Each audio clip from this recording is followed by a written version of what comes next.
Hello, it's David Leroy here, and in this slide series I'm going to be talking about descriptive statistics and variance.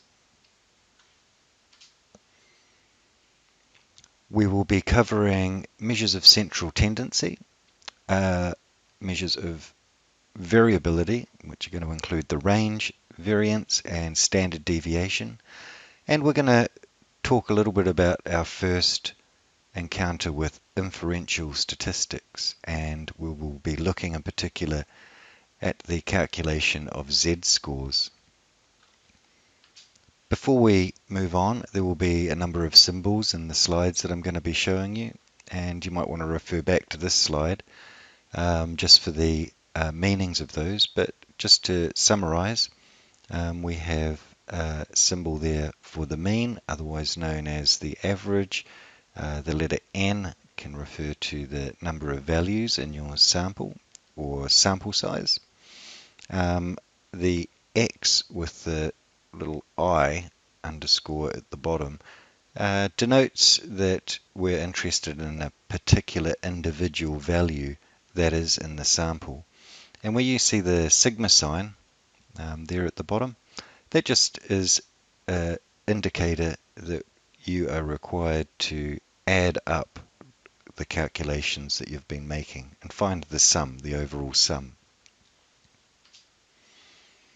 So first of all, what I want to cover are some measures of central tendency. Anybody who is conducting quantitative research will be collecting measurements or data, and you will end up with a data set that has numbers in it. And then the question as a researcher is, what do all of the numbers mean? How can I start to make sense of what it is that I have in front of me? And initially, people, researchers, are going to be interested in calculating the mean, median, and mode of a population, because that information starts to give you some indicators about the data that you've collected. So take this hypothetical data set. We've got a list of participants going through 1 to 9. And there have been some type of data collected from these participants. And their data values that they provide are also listed. And they're actually arranged in order, with the lowest values going to participant 1 and the higher value going to participant 9. So if you just run your eyes over this data set, can you tell what the mean, median, and mode are? Take a moment to pause the slide presentation and have a look for yourself to see whether you can see what those values are. Okay, so there's a couple that are quite easy to spot. First of all, the median is the middle number, and so that fairly obviously looks like 4. The mode is going to be the most common number, and that too is 4, because 4 is represented most often amongst the data values. And to calculate the mean or average, you would need to add all of those numbers up and then divide by 9. And if you do that, you would end up with a value of 4 as well. So there's a lot we can tell from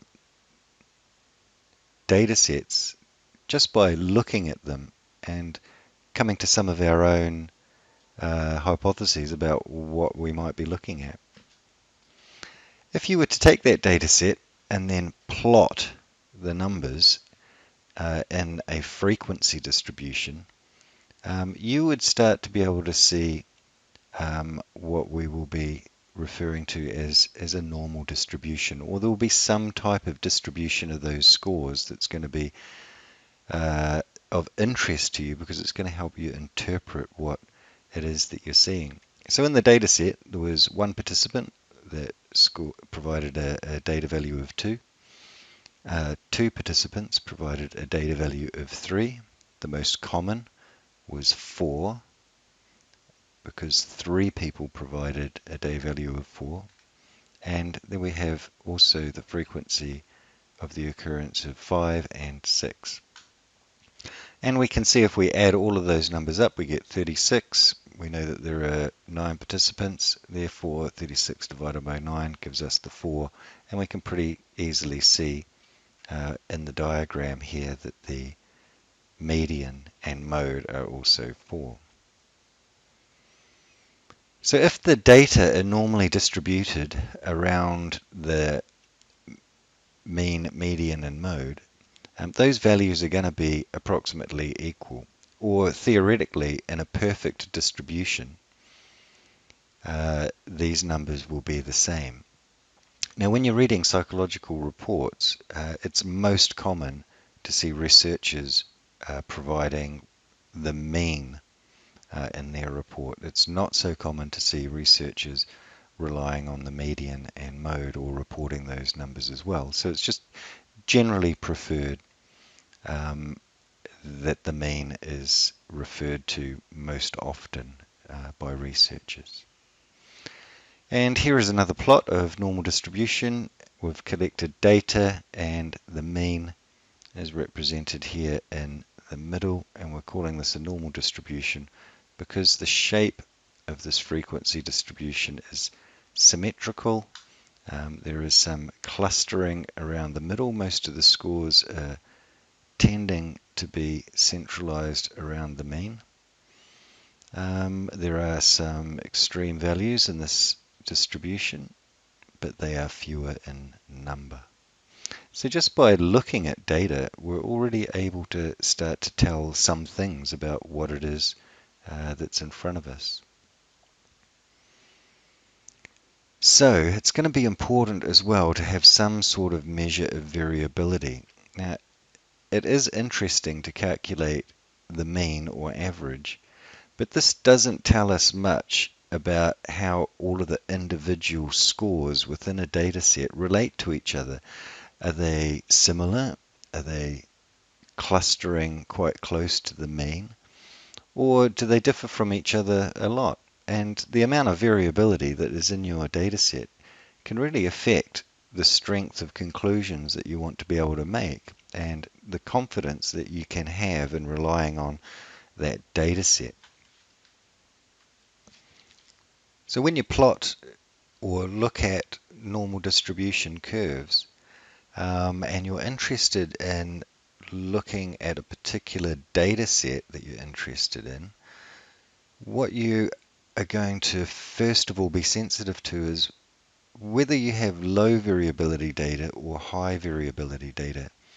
And you can tell that pretty quickly with a bit of practice just from looking at plots of distributions of data that you have.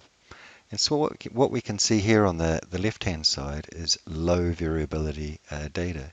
Why is that? Well, that's because we have quite a strong central tendency here. We've got the mean, the average, which is pretty much in the center of this frequency distribution. The distribution's quite high in the middle, which means lots of the scores are in this area, and if they are, it means that they're going to be relatively close to the mean. So we've got a strong central tendency here. And here we have an example of some high variability data. It's a bit more of a pancake looking flat distribution. And you can see here that there's quite a lot of space over to the sides. So what we know here is that quite a high frequency of the data scores that we've collected are going to be at the extreme ranges of our distribution. And so we would refer to that as high variability data. So again, just using your eyes and having a look, what can we tell? Well, yeah, with low variability data, which is desirable, we have a data set where the scores don't really differ from each other. And then that's what we would refer to as the data having a central tendency. And in data sets that have low variability, the mean tend to sort of accurately describe the scores that you've got. So you've got low variability. Maybe if this was data that records the height of people who are 25 years old. And if we were to collect this data, if the average came out at 5'10", we had low variability, we'd be sort of safe in assuming that most people are around the 5'10" mark or not far from it. Having a look at high variability data, yeah, again, the scores don't tend to cluster around the same value so much. So if we were to be measuring the heights of people who are 25 years old and we obtained a distribution like this, then we would be thinking, well, the mean is not going to be quite as useful to us. Yes, the mean might be 5'10", but that doesn't really convey the fact that really there's going to be quite a few people who are a lot shorter and quite a lot of people who are taller again. So just taking some hypothetical data again, returning to our example, from looking at this, can you see what the range is? So we can tell what the mean, the median, and mode are, but the range is another way of providing us with information about the distribution. And in this case, the range is going to be from 2 to 6. And so if we know the average is 4 and that there is a range of 2 to 6, we're starting to be able to build up a mental picture of the data set we have and how the data distributed. But even the range can sometimes not be as useful as we would want it to be. It is certainly very interesting to look at the range, but here I've substituted in some different data values into the example, and here is the data set where most people are producing data values of 2, with one person, participant 9, producing 6, a data value of 6.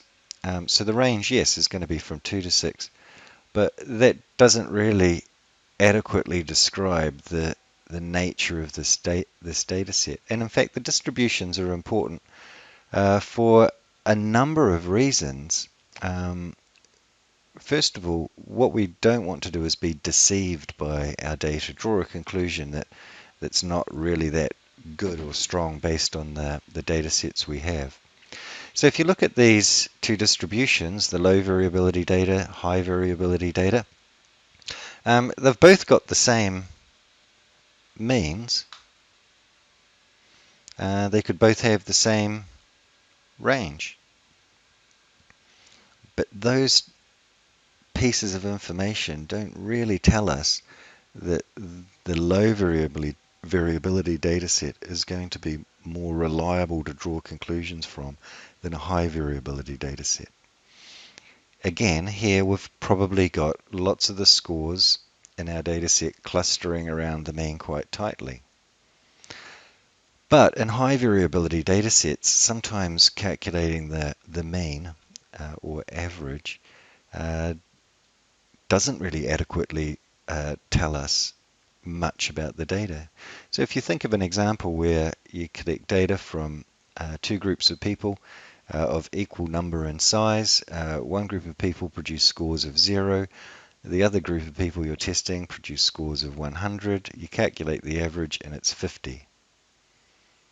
Well, that average isn't really helping us understand the two very different types of scores that we have in their data set, which are ones that are very low and other ones that are very high. So in that case, we'd need to look again about how we're going to communicate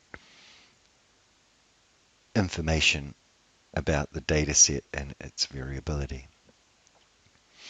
So what's the solution? Well, what people have come up with is some sort of deviation score. So we want to be able to measure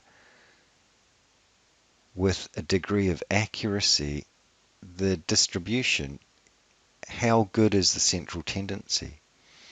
Do we have a low variability data set or a high variability data set? And questions around that are going to revolve around, how different are the individual scores from the overall average of the data set that we've collected. And here in this equation, this deviation score, you could probably work this out if you were given enough time yourself. But what is this saying? Well, conceptually, it's saying, well, we want to take the individual scores that participants have provided, and we want to subtract the average from that, and then that will give us a measure of the distance of that score from the average. And if there is a strong central tendency, lots of the differences here are going to be quite small. But if there's a lot of variability and not much of a central tendency, you might find quite large values. And so theoretically what we would do is we would say, well, look, find the differences for all of the scores that you've got, add them up, and then just divide by the total number of scores. And then that would give you the average deviation of all of the scores from the mean. And if you had a large number in that regard, then you would have lots of variation. And if you had a smaller number, then you would have central tendency or low variability data. And so that's quite easy in theory to conceptualize.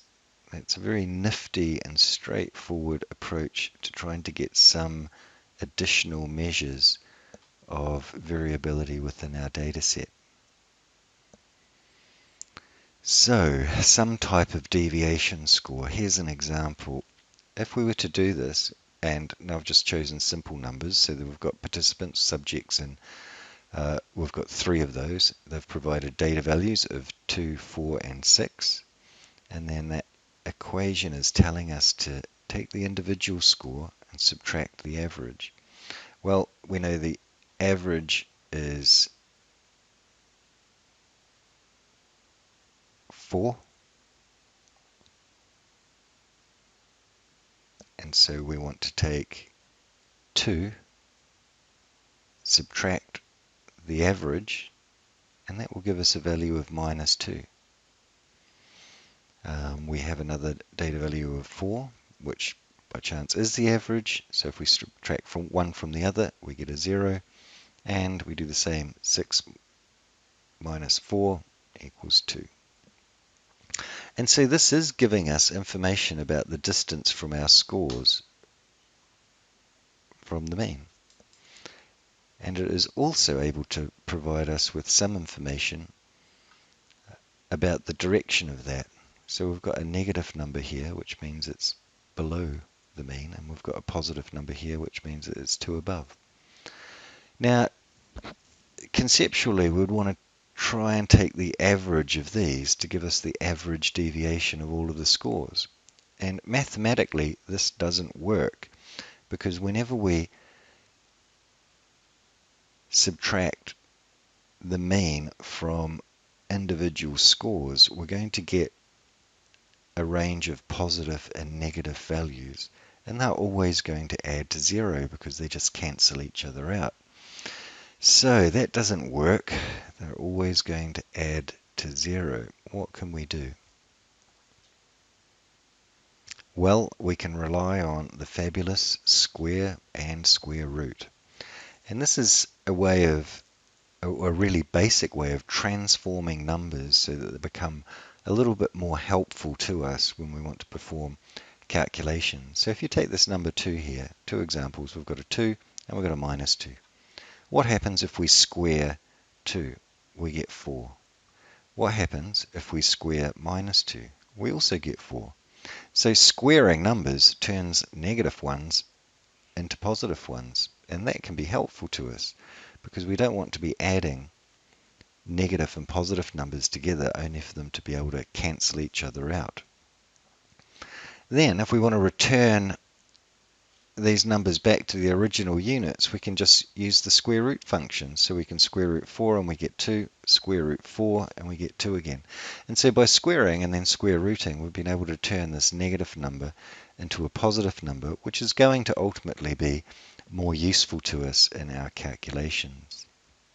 So here is the formula for variance now with the square added into the formula. So it's exactly the same conceptually as I described before. It is wanting to discover what the average distance of the scores are from the mean, but it's asking us to square those numbers before we add them all up. And then we can divide by the total number of n, and that will give us a measure of what we call variance. And here's another example. So without the square, our numbers add to 0, but if we were to square these numbers, they will now add to 8, and 8 is the number that is now on a pathway to be able to provide us with a value for the variance of our sample. So it's theorized that our measures of variance, when they're done this way, provide slightly smaller estimates of the real population variance.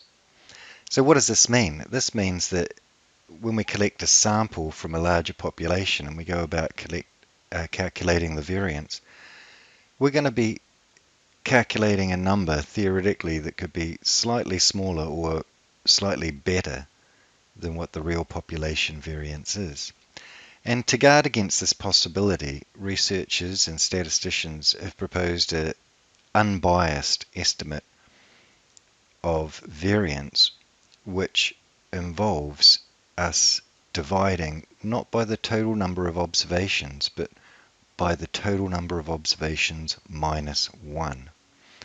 And this restricts a little bit the estimate of the variance and makes it a little bit less biased. Let's take a little bit of a closer look at that. So if you think about our example where we had 3 values, we calculated the difference of each score from the average, and we squared those, added them up, and we came to this number here of 8. To calculate the variance, we would then divide that by n minus 1. There was 3 observations, so that's going to mean 8 divided by 2, which gives us an estimate of the variance of 4.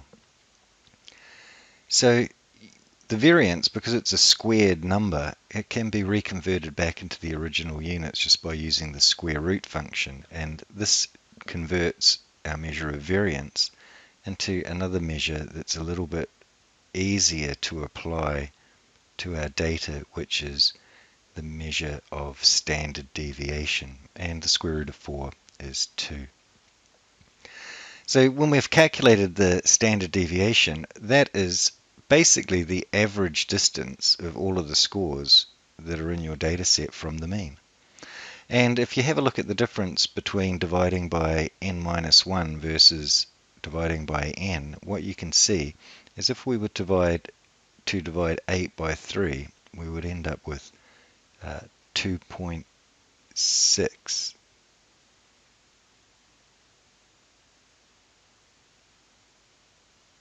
And if we were to take the square root of that, we would end up with a standard deviation of 1.61, which is smaller. So by using n minus 1, we're being more conservative because it's giving us a slightly larger estimate of the population variance.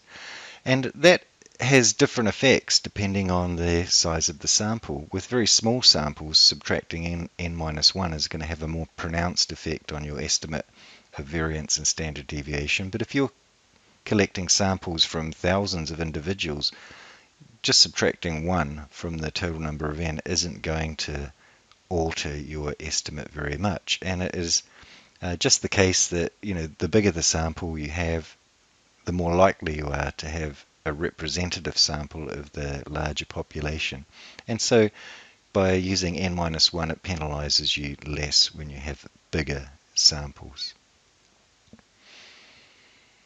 So there are some other attributes of normal distribution curves and aspects of standard deviation that are going to be of interest to you.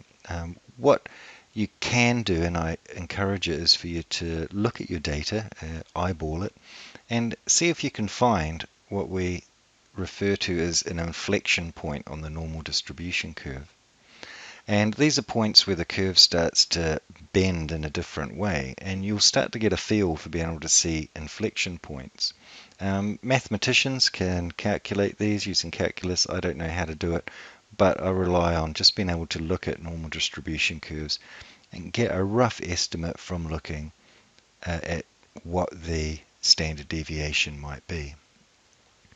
So, how can you tell where the inflection points are? Imagine if you had a pen and a blank piece of paper and I asked you to draw this normal distribution curve. And if you were to start at the top, you would be drawing a curve that's bending downwards, right, and that is coming inwards. And then there's going to be a point here where your hand is going to have to start to change shape, and it's going to have to start bending outwards. And that point there, where the shape of this curve starts to bend the other way, is the inflection point. And once you can see where the inflection point is, that gives you an idea of what your standard deviation is going to be. And the standard deviation is basically where the inflection point is, one standard deviation from the mean. We can also make statements about the proportions of scores that are in these frequency distribution curves, and they can be expressed as numbers of standard deviations. So let's take a look at this. What we know theoretically is if we've calculated the mean and the standard deviation, we know that within one standard deviation either side of the mean are going to lie a good number of the scores. About 68% of the scores are going to lie between these regions. At 2 standard deviations, we know that 96% of the scores are going to lie. And when we look at 3 standard deviations, so scores are going to get quite far from the mean, we know that almost all of the data we've collected is going to be within 3 standard deviations of the mean. So once we understand some of the properties of data and some basic descriptive statistics like the mean, standard deviation, variance, where the inflection points are, we can start to do some other things with our data set and find some more information. And all you need is really to understand what the individual scores are. You need to have calculated the mean, and if you've got the standard deviation, you can go on to calculate what we refer to as a z-score. And z-scores allow us to interpret scores in terms of their distance from the average, all the time taking into account the variability of the data.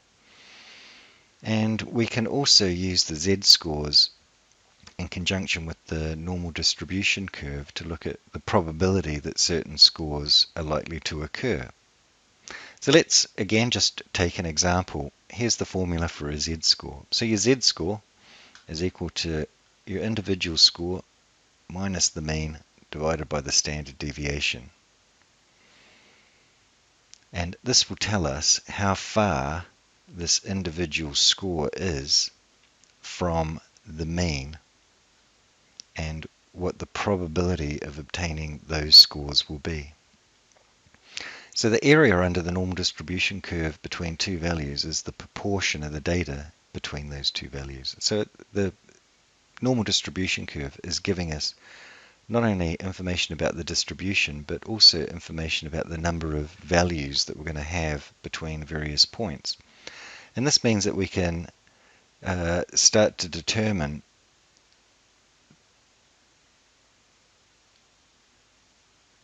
the relative nature of particular scores to other scores within our sample. So let's embed that in an actual problem so you can see what value a z-score might bring us. So let's just say you're watching the news And there's an item on the news from a government campaign that says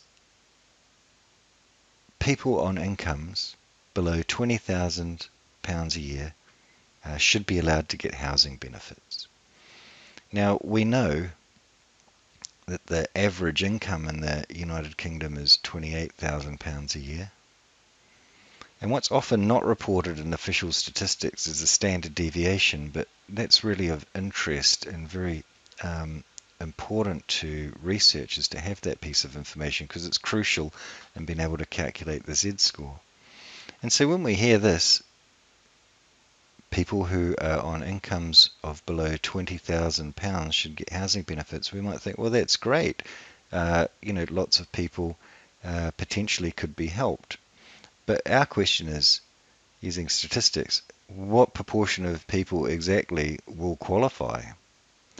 And we can calculate the Z-score based on some of the information that we have. So here's the formula for the Z-score. We know that we want to give housing benefits to people on £20,000 or less. So we're going to subtract the average from that.